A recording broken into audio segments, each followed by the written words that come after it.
this edition of Sightings. 30 years after the fact, the Air Force tries to provide an explanation for a landmark UFO encounter. Now they're providing us with new explanations for old sightings. I have no idea why they're doing it, but I find it highly significant. In New Mexico, Sightings investigates a police officer's controversial contact at Socorro. Then, in Ecuador, the powers of nature are harnessed to perform miraculous healings. There's no trickery involved here. It's a power, and people come out of healings feeling better. Psychic Diana Abbott wants people to know one thing about hauntings. Being afraid only makes it worse. First thing I'll tell these people is no fear. That's ridiculous. I felt such affection for the abductees and their courage for having come forward. And find out why a highly regarded journalist has opened his mind and his heart to victims of alien abduction.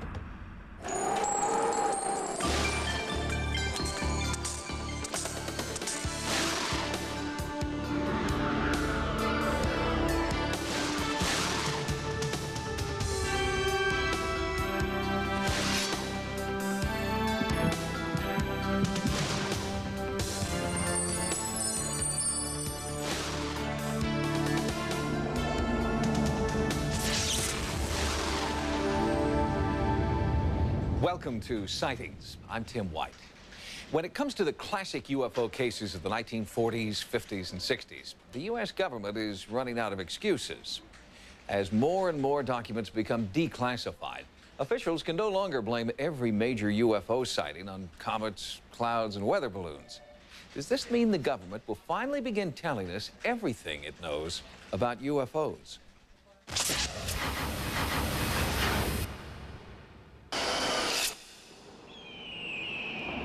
Socorro, New Mexico is the kind of small town people are usually traveling through on their way to someplace else. Visitors rarely slow down long enough to learn that this place has a mysterious past, and that one retired Socorro police officer is still haunted by the unearthly encounter that took place here 32 years ago. Lonnie Zamora remembers April 24th, 1964. He was a rookie on the force, returning to the station after an uneventful day. Then, a speeding vehicle passed Zamora's patrol car, and he set off in pursuit. When we got to this hill, I saw a lot of dust, and I let the speeder go, and I turned to investigate. I could see a white object sitting between those two bushes over there, and I had to come real slow because this was a messed up road, had big rocks on it and everything. I thought it was the kids from the high school. They were racing up here, and maybe one of the teenagers had turned over. When the speeding object came to a stop, Zamora claims that he saw two figures in white coveralls emerge from a strange white UFO. He moved in slowly. I came up here on this road till I could find a flat spot where I could park my car. I got out the car and glanced down to the arroyo there, and I saw this white-looking object. It was sort of a big egg shape, bigger than a car. Those are the exact bushes that were there, and the craft was sitting right in between them two. So I started down to see what it was, and then I heard this big boom in the bottom, and the fire came off the bottom. So I started running behind my police car to take cover. I could feel the heat off that because it was windy like now. And then it gradually pulled up about 20, 30 feet and stayed there for a while and then just took off. His radio was dead. Zamora could only watch in awe as the object disappeared over the horizon. As soon as it was gone, the police radio crackled to life, and Zamora called for backup. A New Mexico State Police unit quickly arrived. We came down here, and we saw this big rock right down here. It was still on fire. And then we saw the imprints of the legs of the craft, and it was 4 of them. And then we saw this footprints around here.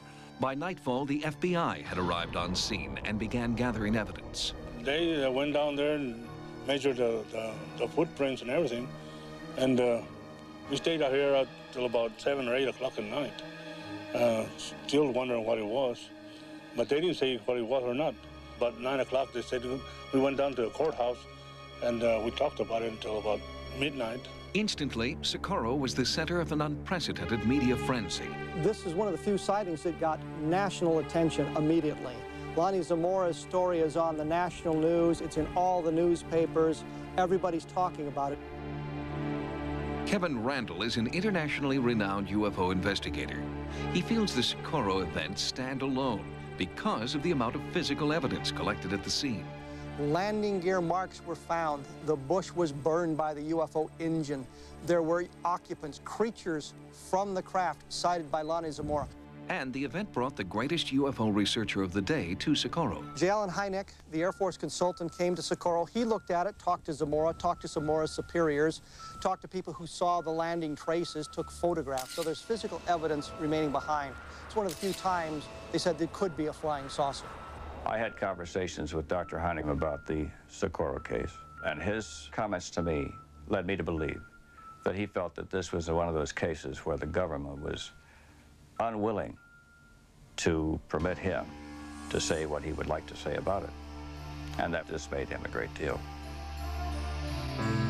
According to Timmerman, a longtime associate of J. Allen Hynek, the Socorro event was one of the defining moments in Hynek's career. He felt that this was one of the most important cases he'd come across. And I think that maybe his attitude toward it was developed as a result of his feel about the Lonnie Zamora, the primary witness. Lonnie Zamora is very credible. He's a police officer. He has nothing to gain by telling this story. He is stuck with this story from the very beginning. This is what he saw. There's no question that Lonnie Zamora saw something unusual on the ground. According to the Air Force and government, they say they don't know what it was, and they never told me not to say or say about it, you know, talk about it, but they say that they don't know what it was. In fact, it took 21 years for the Air Force to finally offer an explanation for the Socorro UFO landing. They offered logs from the White Sands Missile Base, charting government testing of the newly developed lunar landing module. But the logs indicate that tests ended more than 5 hours before Zamora's sighting. The Air Force explanation simply doesn't work because they have no documentation to place the lunar lander in that portion of New Mexico at that time. It does not match Zamora's description. I think if Dr. Hynek were here today and saw this new documentation available, the report that the Air Force says it was a lunar lander, if anything, that landed near Socorro, I think he'd say bourgeois. He'd say that this is the government trying to do its fancy little dance and saying things that will satisfy the media, that will satisfy the country and the world, that there's no reality to the UFO phenomenon, whereas there is. And according to JPL, the Jet Propulsion Laboratory in Pasadena, California, the lunar lander alluded to in the government data did not fly. It was dropped from a tower and had no system of independent propulsion as reported by Zamora. Randall believes that this is proof the Socorro UFO was not a lunar lander. The Air Force completed their UFO investigation, said they had nothing more to say on it, and yet now they're coming out this year providing us with new explanations for old sightings. I have no idea why they're doing it, but I find it highly significant. Randall believes it is Socorro's proximity to several highly sensitive military bases that have prompted a continuing disinformation campaign. It is between the Los Alamos National Laboratory, the White Sands Missile Range. The Very Large Array radio telescope is 50 or 60 miles to the west. Socorro's right in the middle of this. If you've got a race of intelligent beings wanting to see what we're doing, this makes a perfect place for them to come to observe our steps into space and what our science is doing. According to Timmerman, the Socorro event convinced Dr. Hynek that the truth about UFOs was being manipulated by the Air Force. After Socorro, Hynek left his post. The government lost one of its most prestigious spokespersons and gained its most ardent critic. Dr. Hynek saw this, and it was very obvious to him that what Lonnie Zamora was saying in the depths of his honesty was not what the military was saying in their attempt to explain it. Disproving the lunar lander theory does not mean that the Socorro craft came from another planet, but it does raise serious questions about the true nature of the event. What could have landed there more than 30 years ago that is still too sensitive to reveal? Next, healing secrets of the shamans. Later, a dramatic abduction in Scotland. And is this the ultimate doomsday machine?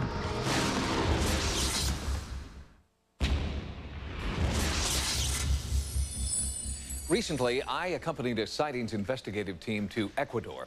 We were hearing stories about miraculous healings being performed by men who breathed fire and communicated with ancient spirits.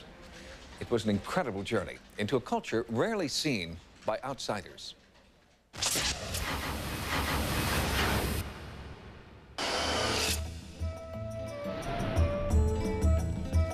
This is what a house call looks like in many parts of Ecuador. At its center is the shaman, a healer trained in ancient methods that appear bizarre to outsiders. His pharmacy is the rainforest, the sea, and the mountains of South America. To appreciate the powers and magic that these individuals possess, it's necessary to see the shaman's world from the inside. Between the lakes and volcanoes of the Ecuadorian Andes, for centuries, the shaman have been celebrated as mystical healers and teachers. Now, the shaman have something to teach us. Sightings journeyed to central Ecuador, to the village of Carabuela, a fertile plain ringed by active volcanoes, an area known here as the Valley of the Dawn. Our guides were local expert Eduardo Quito and John Perkins, a successful corporate executive turned environmentalist and an expert on shamanism. John, what is the definition of a shaman? The definition that I like best, the short definition, is a shaman is a person who journeys into other worlds. And we may call that the subconscious or the collective unconscious. And in these other worlds, he finds power, energy, and knowledge that he can then use to effect change in this world. Shamanism is based on a belief in the power and value of Mother Nature, that earthly forces affect us in mysterious ways. The most important thing that's going on is recognizing our oneness and our unity with nature. The shaman will use his wakas, his sacred stones, and he'll be using different herbs, and he'll be using trago, this cane sugar alcohol, and fire, and water, air, and earth. All of the elements will be present. Perkins worked with the World Bank until a trip to Brazil and a meeting with a shaman changed the focus of his life's work and inspired him to write this book about his experience. Ipupiara, my blood brother, is Ipishuna Orowawao from the Brazilian Amazon, a very, very special person, a shaman who has been a great influence in my life. Very important man who's not only a shaman from the Amazon, but also has a PhD in anthropology and is working as a consultant to the Smithsonian right now. Ipupiara is the indigenous name of anthropologist and shaman Bernardo Peixoto. It means freshwater dolphin. The first thing that I have to learn to be a shaman was to respect and love people. Then they start teaching me about this sacred religion that we have, how to heal, how to take the vision quest, how to fast, how to purify myself, and also to learn about the herbs and the roots and leaves that we have in the rainforest to heal people. Healing is one of the most important duties of the shaman. Janice Meader gained first-hand knowledge of shamanic power after a trip to Ecuador with John Perkins. Prior to my departure, I had been diagnosed with an ovarian tumor. And so as we went into the shaman's place and sat down, I said to the shaman, this woman with me has a very specific illness. She was diagnosed by a doctor in the United States, and I'd like to tell you about it. And he said, no, let me tell her. He went right to it. It was surprising, if you want to call it that. He was able to go over my entire body without me saying a word and locating the exact location of where this tumor existed. The results of her healing session with the shaman were even more surprising. After the healing session, I returned home from the Amazon with John Perkins and decided to check in with my doctor. I just wanted to see peace of mind-wise how things were going. And when I went back, it was diagnosed that the tumor had dissipated. Here at the top of the Andes, almost at the top of the world, in tiny Carabuela, John Perkins wanted me to meet the legendary shaman and healer, Don Esteban.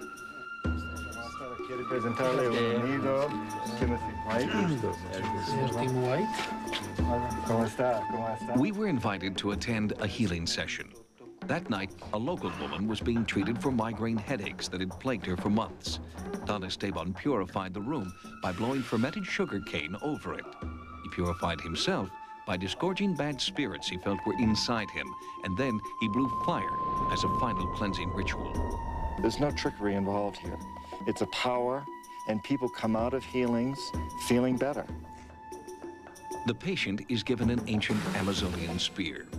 Don Esteban blows carnation petals on the woman. To someone trained to respect the Western tradition of stethoscope and prescription pad, the shaman's methods were bizarre. A flogging with native plants, sacred stones rubbed on the chest and head. And as the evening progressed, the shamanic rituals became more bizarre, culminating in this dramatic moment. He will use fire, using the alcohol, blowing it through a candle so that the patient is engulfed in a ball of fire, which helps to smooth down this myelite, this bad air, this bad energy, the bad vibrations. Finally, Don Esteban uses crystal to draw the sickness out of the patient and into himself. When I drink in bad spirits, I wake up the next day feeling weak, not feeling so good. But it has helped heal people, and the spirits protect me. I honor them, I honor the earth, and it gives me energy and strength. Shamans, like Don Esteban, believe there is a balance in our lives, as there is in nature. But now, the scales are tipping, especially in the north. It's important for all of us to recognize that we all come from shamanic cultures.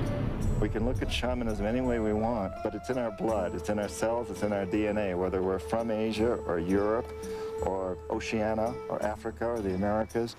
Every one of us has shamans in our ancestry. John Perkins isn't advocating that we turn our backs on the medical profession. Rather, Perkins and others are suggesting that we consider the power of all forms of traditional medicine, even if the tradition is not our own. Next, the government calls it a necessary part of our national defense. Its critics call it a doomsday machine. This just may be the most important story you've never heard.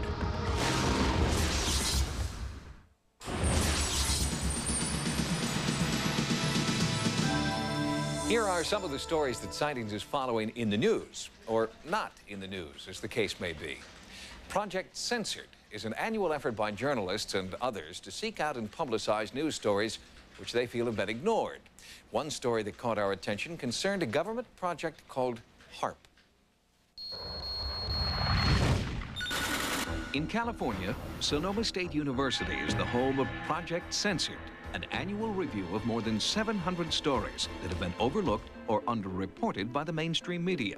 A panel of judges, including Mike Wallace, Bill Moyers, and John McLaughlin, select an annual top 10 list of the most significant news stories. Last year, the #1 most underreported story was a mysterious U.S. government project called HARP. HARP is an acronym for High Frequency Active Auroral Research Program. It's based in Gakona, Alaska, and when the program is fully functioning, it will blast up to 1 billion watts of radio energy into the sky. HARP could be used to alter weather patterns, to jam electrical grids, for serious things that the public, in fact, had every right and need to know about. So on that basis alone, it qualifies. It also qualifies because there's been virtually no mainstream press coverage. We're talking about New York Times, LA Times, Washington Post, the network news shows. The HARP story has been virtually completely absent from mainstream coverage. The fact that the public does not know about it, and the fact that the press has not reported the story, gives us some concern, and I think we give many, many Americans some concern. Some concerned people are calling these HARP antennae the doomsday machine. They believe the program will have a number of questionable functions, including X-raying the Earth, changing seasonal weather patterns, destroying enemy missiles, even psychotronic warfare. The debate over the global effects of HARP will be the subject of an extended investigation on the next edition of Sightings.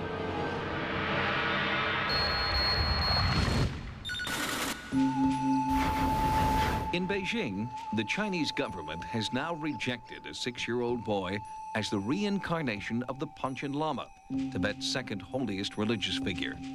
The boy had been chosen after a series of secret ceremonies in May of 1995 and was dubbed Panchen Lama by the Dalai Lama, the supreme leader of Tibet's Buddhists. The Dalai Lama currently lives in exile and has been the object of an ongoing war of conscience between the Tibetan Buddhists and the Chinese government. Tibet's selection of the boy ended a 6-year search for the successor to the 10th Panchen Lama, who died in 1989. The rejection by Beijing is the most serious step in a religious and political confrontation between the spiritual hierarchy of Tibet and Chinese officials. Many in Tibet now fear for the safety of the boy chosen by the Dalai Lama, because the Chinese government has now identified a different boy as the reincarnated soul. In doing so, they are being accused of interfering with the religious freedom of Tibet. And China now becomes the first communist government to officially express a belief in reincarnation.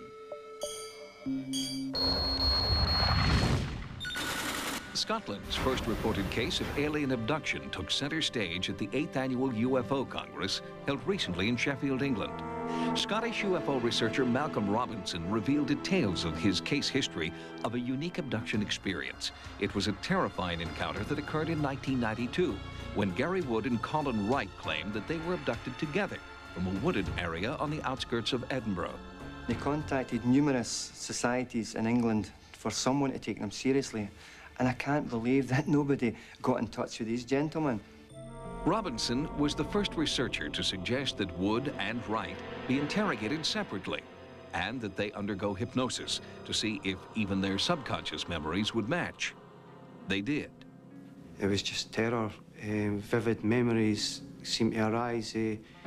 Beings, being in some form of a room, being on some form of a platform with these big creatures. There's small ones and big ones around me, doing things to me. It is only now that their case is being revealed at conferences like this one in Sheffield that Wood and Wright feel they can begin to recover from the unexplained events of August 17th, 1992. I feel more comfortable now, rather than being up all night, terrified and scared. Ufologists from around the world are particularly intrigued by this Scottish case because the two abductees are men who had not been exposed previously to the alien abduction phenomenon or the details revealed by other abductees under hypnosis. I believe in the sincerity of these two gentlemen. This really did happen, and it's the only case in Scotland to take me off the proverbial fence into believing that perhaps, and it's a big word perhaps, humankind is indeed interacting with some form of alien intelligence.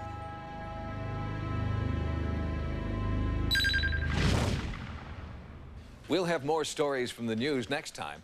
Now, here's what's coming up on Sightings.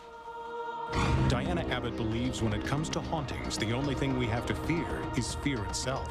This is a very practical science as far as I'm concerned. There's no superstition involved. Later, close encounters of the fourth kind.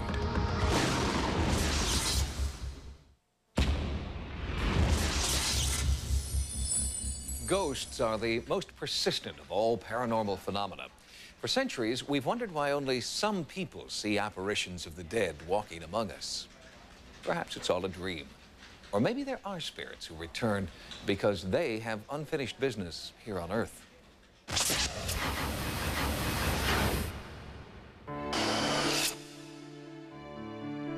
Born during a lunar eclipse, psychic Diana Abbott believes she inherited her unique gift from her grandmother, who accurately predicted the date and time of Diana's birth. Recently, Diana contacted Sightings about haunting activity in her hometown of Omaha, Nebraska. Her no-nonsense approach caught our immediate attention. This is a very practical science as far as I'm concerned. There's no superstition involved. Diana consults with local law enforcement agencies and also works with private clients who are trying to cope with hauntings and other paranormal activity. Her philosophy is get tough, get smart, and don't be a victim. I really, really hate to see it when people buy into the fact that they've got a ghost in their house or they have paranormal activity and they make a production out of it, and you see people going through this, oh, poor me type thing.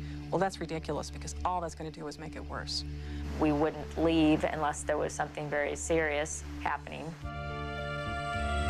When Diana first met the frightened residents of this Nebraska farm, they were victims, allowing the threatening entity's presence they felt here to drive them out. I could never sleep in my bedroom. I could never sleep at night. I would wake up for no reason in the middle of the night and just have this incredible fear. It was like the greatest noise you could possibly hear. It was almost like a freight train going through your house. It was almost like somebody just grabbing your house and squeezing it in and out. It was just like the most horrible thing. And it just sort of shocks you. You just sort of sit there because you know it's not a house sound from an old house. It's very pronounced and there's no explanation for it. It's enough to scare you and make you think that there's something else in the house that wants you out, or at least wants you to be afraid of it. The entities reportedly seen on this property have taken many shapes and forms. One time when I drove in the driveway, I thought I saw a dog about the same color as mine. And I thought to myself, you know, my roommate, I said, darn it, you know, why did you let my dog out and leave? I pull in the driveway, I get out and I call for her and she didn't come, so I went inside and there she was running up to me inside the house. Among the first to be called in to help was the family priest, who offered to perform a house blessing. There are times when powerful forces have overtaken places and people for which special treatment and special prayer was needed. I have never been confronted in my 22 years as a priest with anything like this, no. The blessing was no match for the forces here. The spirit attacks continued and then intensified. When the situation is so bad that you have to run out of the house, we knew we needed help. They sought help from Diana Abbott as a last resort. She instantly knew about the house, told me and described rooms in my house when I had never talked to her. She hadn't known me, had never been to our house. I was actually shaking that she knew so much about our house and I'd never talked to her before. The very first time Diana walked through the property, she made contact with what she felt was a ghostly entity. I felt some energy behind me that was building very rapidly, and it was what I would perceive as being human energy, but transitory. In other words, what we would call a ghost. And I turned around to look, and a female form, through my vision, started to form over here next to the barn. It is somewhat unusual to see an apparition in daylight hours this tangibly. Just now, standing over this area where I saw the young woman, I very definitely was told that she drowned. A sightings researcher has since confirmed that a young woman did die on the property. She drowned in a horse trough in 1934. The barn itself has a lot of activity, even upstairs. It feels almost juvenile in nature, I'd have to say, or just a very low spirit level, which could potentially be poltergeist activity. But I get a sensation of 1 or 2 horses here, too, that are still, in their minds, alive and still living in that barn. It's almost like looking at dust. If you leave dust alone for a year, it has time to build and gain shape also. And it's the same thing with this type of energy. It was undisturbed, had nothing to get in its way, and subsequently started building back to the form that it started out in. And in this case, it was ghosts. You're not going to destroy this energy, you're only going to transform it. This is manageable, it can be handled. Most ghost settings can be handled. Don't buy into the fear, don't buy into the anger. With a mix of philosophy, psychology, and practical tips, Diana counsels the roommates that they can take back their home. Everything in life is either wave or particle. With that in mind, to break those energy fields apart, you introduce more wave and more particle. And for us in the physical plane of existence, that means light and sound and smell. So the more sunlight in the rooms that you've got, the more sound through radio or stereo, TV, anything, and people too. And also the use of incense or even perfumes, potpourri, anything to break up the energy field that's causing you problems. That's how you start. Diana also told the group that she felt that much of the destructive energy in the house was emanating from this room upstairs. Before you enter in this room, I would visualize a shield of white light around yourself and then put blue around that for protection. This is an energy vacuum. You may end up with headaches or some other physical anomaly unless you do. So just visualize white light around yourself when you walk in here. The strongest area of energy is straight behind the door. That is an area that is literally the worst in the house.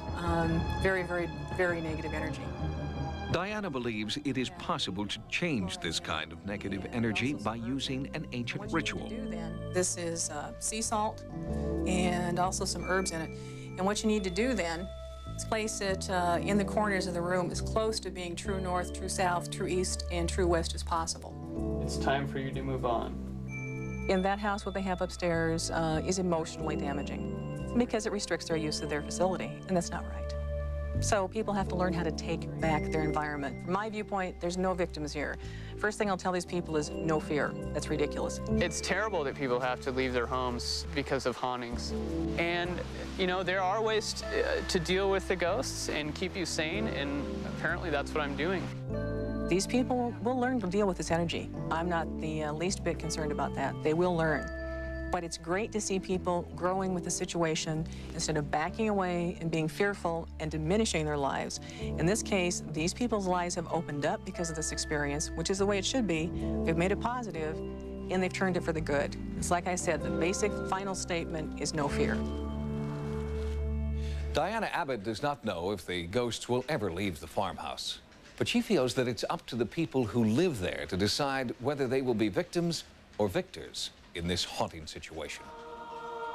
Next, a respected journalist investigates stories of alien abduction. The phrase is utterly credible people telling utterly incredible stories.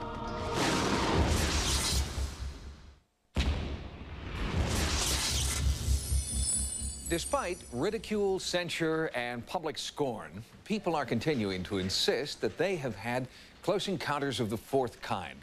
The abduction phenomenon is not going away. Instead, as Carla Wall tells us in this report, it's getting some attention in the academic mainstream. If alien abduction is here to stay, they concede, we'd better figure out what exactly is going on.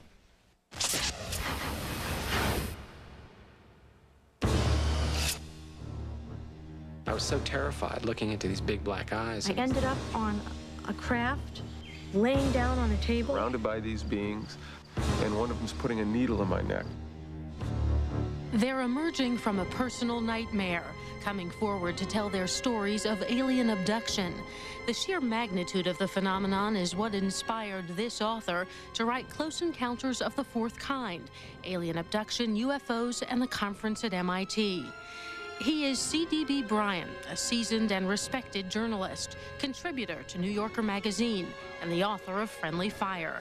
I met with Brian at his home in Connecticut to find out what drew him to the academic conference on which his book is based. Why go to the MIT conference in the first place? Because it was such a crazy idea.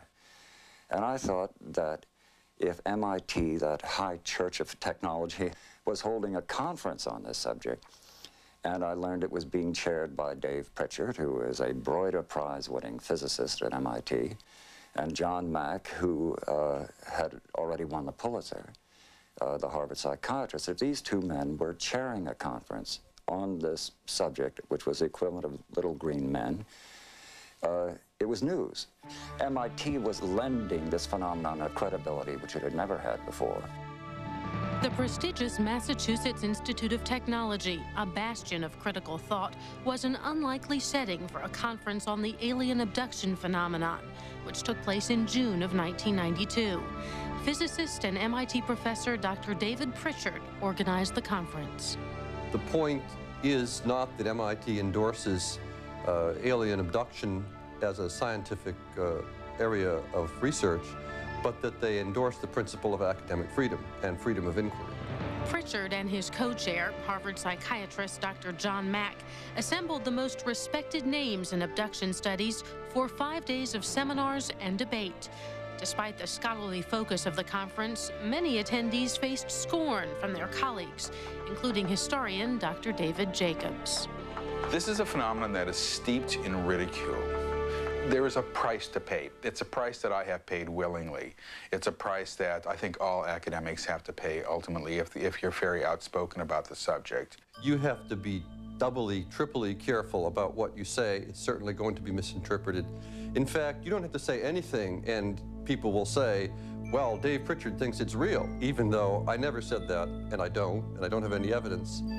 That doesn't matter. The fact that you're doing it, you're going to get branded in this fashion. What did you go up there thinking? Well, I went up determined to have an open mind, which says I was skeptical, and I still am. But in the meantime, I had such admiration for Pritchard and Mack for the risks they were taking. And ultimately, I felt such affection for the abductees and their courage for having come forward. For the skeptical Brian, it was not the presence of so many respected academics, but the sincerity of the 20 abductees at the conference that ultimately convinced him to take the phenomenon seriously. I woke up terrified.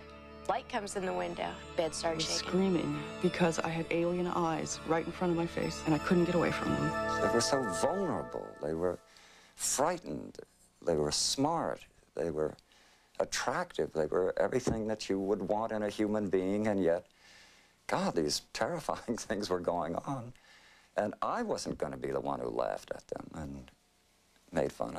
I just wanted to try to get them to tell the story and understand it. Here's someone who came into this with open eyes, and basically he says that these abductees are sincere, they're telling similar stories, and we just don't know why. The fact that he sat down and wrote this book and went through the process of his own changing attitudes towards the subject matter, I think is extraordinarily important. It's kind of a model for the way I think an intellectual, if he does get daring enough to look into the matter, would tend to find himself moving. Despite his attempt to leave no academic stone unturned, Brian was unable to find the kind of physical proof that would finally end the debate over the abductees' extraordinary claims. One of the astronomers up at Harvard complained that he wouldn't believe in the UFO phenomenon until the tailpipe or a cigarette lighter dropped from one. But people neglect the fact that these abductees are hard evidence. So you think something's going on? Do you think abductions are going on? I'm going to have to be a journalist. I haven't been abducted. I've never seen anyone abducted. But boy, the people I've interviewed are utterly convincing. And as the phrase is, utterly credible people telling utterly incredible stories. They believe they've been abducted. There's no question in their minds. Very frightening, you know, you can't really explain what it's like unless it's actually happened to you. This is something that affects you all your life. There's a part of me that would love to find the answer, that it was something else. CDB Brian knows that far more research is needed before anyone will get to the truth of the abduction experience. But Brian says he won't be the one to do it. One paranormal book is okay, he feels, but two will compromise his standing as a serious journalist. Next. We today are in the process of destroying our civilization, just as Easter Island did destroy its own civilization. Can the lessons of Easter Island save planet Earth?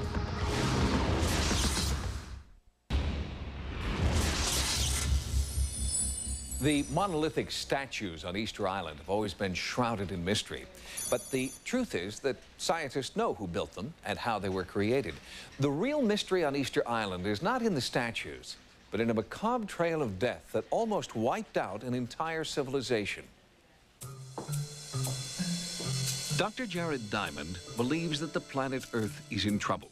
And to understand why, we need look no further than this tiny island in the middle of the Pacific. Easter Island is roughly 8 miles across. Its area is 64 square miles, and it's the most isolated, habitable piece of land on Earth.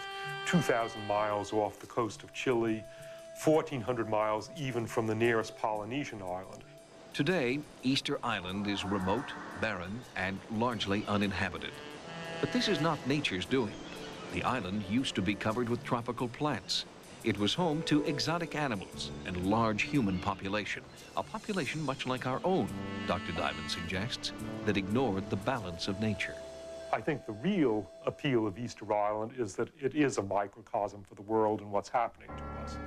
The biggest threat to human civilization in the next century is an environmental holocaust, and we can see the signs all around us. Population biologist Dr. Paul Ehrlich also sees a cautionary tale in Easter Island. The parallels so far between Easter Island and the global population are very clear. That is, Easter Island had a population explosion. We've had a population explosion. Easter Island then had a population collapse. The issue is, are we going to have a population collapse, or are we going to sensibly limit our reproduction so that we can begin a gradual return to a sustainable population size? Because right now, the population of the planet is far above the present carrying capacity. And when the population of Easter Island exceeded its carrying capacity, not only was the Pacific paradise destroyed, so were the people. Mistake number one, too many people. Mistake number two, they destroyed their biological environment. They chopped down the forest. With the loss of forest, there was soil erosion, so their agricultural productivity decreased. You can see the same thing happening to the entire planet. Land degradation has affected a very large proportion of the world. Desertification has ruined a lot of the western United States. When the last tree was gone, the islanders had sealed their fate. They did not have the raw materials needed to build canoes with which they could then go to sea and feed themselves. So they exterminated some of the wild species on which they depended for food. The result was that when they had eliminated the main sources of wild protein, they then turned to the only source of large protein remaining on the islands, namely humans. They turned to cannibalism. Things got so tough that they began eating each other. I mean, one of the classic curses on Easter Island was, your mother is stuck between my teeth. That's not the situation we want to get into here on the planet as a whole. But could the island's history repeat itself on a global scale? Our population and the scale of the human enterprise is growing essentially exponentially. And we could very easily face a demise such as that took over Easter Island. Essentially, all the tropical rainforests outside of parts of Amazonia and Zaire will be destroyed by the year 2030. The world population is doubling about every 42 years. So in about 60 or 70 years, we'll be using all the energy from sunlight. That then is an absolute limit on human population, and there won't be anything left in the world except humans, cows, rats, and the other animals dependent upon us. What we need to do immediately is to raise to the top of the human agenda the whole issue of how we reduce the scale of the human enterprise to the point where the planet can sustain us essentially permanently. If we don't start doing that immediately, I fear for the future of our civilization. The planet Earth is an island in the middle of space, and we today are in the process of destroying our civilization, just as Easter Island did destroy its own civilization. Paul Ehrlich offers his dire predictions not because he's a fatalist, but because he believes there is still time to turn things around.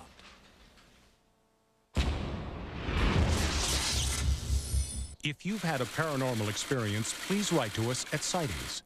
Sightings can also be contacted at America Online at keyword Sightings. At the Sightings Forum, download images, sounds, and QuickTime clips. Also, join us daily in our chat room, live on AOL. Until next time, remember, no mystery is closed to an open mind. For Sightings, I'm Tim White.